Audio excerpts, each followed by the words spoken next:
Hi everyone, this is your April update for acetaminophen, the acetaminophen litigation. I'm Sean Keith. I appreciate you putting your trust into Keith Law Group and Beasley Allen.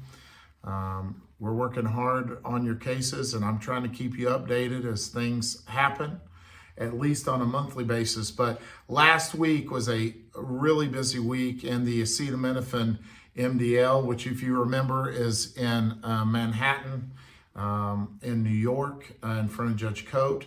Judge Coate entered 3 different opinions last week in the MDL, which I found all to be significant, all to be interesting. In fact, so much so that I'm going to talk about one of the important decisions that she entered last week.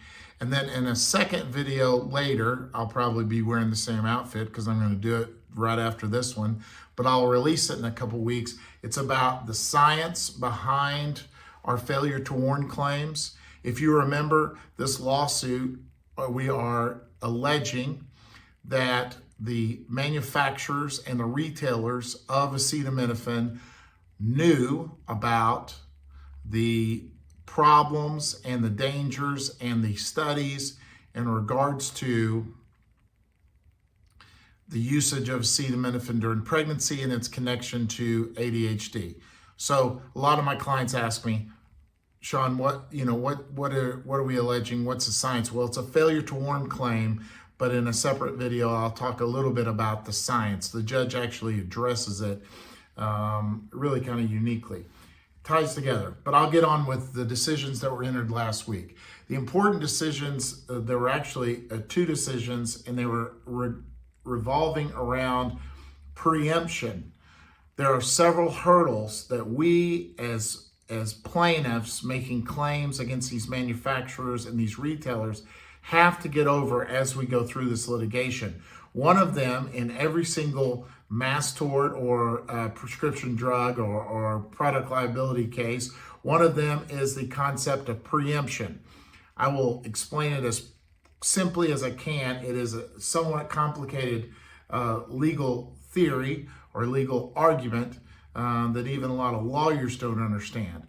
Preemption is where you have federal and state law that conflict, where it's impossible for a party to follow both state and federal law.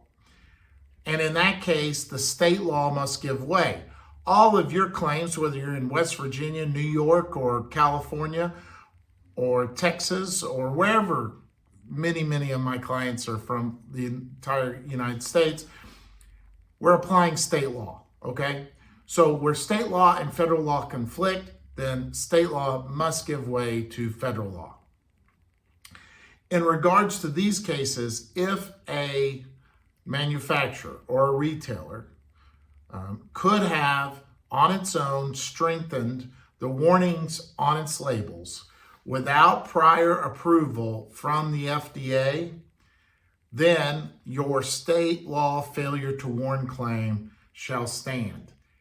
If a manufacturer, and then what their argument is, hey, we couldn't change the label because without prior approval from the FDA, therefore we can't get sued for not changing the label. The court has ruled not once, not twice, but now 3 times in 3 different cases. You have the Hatfield one time in November and then twice last week. Last week we had the Hatfield case and we had the, what was the other name of the case? It was out of Nevada. It was the Chapman case. In both of those, the court ruled, with a minor exception in the Hatfield case, that preemption does not prevent the plaintiffs from bringing lawsuits, okay? That's a significant victory, again, for the plaintiffs as a whole, and does affect your case directly, because if the court rules at any point, and there's still plenty of opportunity, if the court rules at any point that, hey, the FDA or the U.S. government had to give approval, then you're out. We can't bring your lawsuit at that point. So 2 significant wins last week for the plaintiffs in this case. It's just this is kind of how they go, and we get decisions, and I'll try to keep you updated. Sorry for taking a little bit longer than I wanted to on this update. I hope you got something of it. Again, in a couple weeks, I will come out with another update in regards to other decision that was entered last week.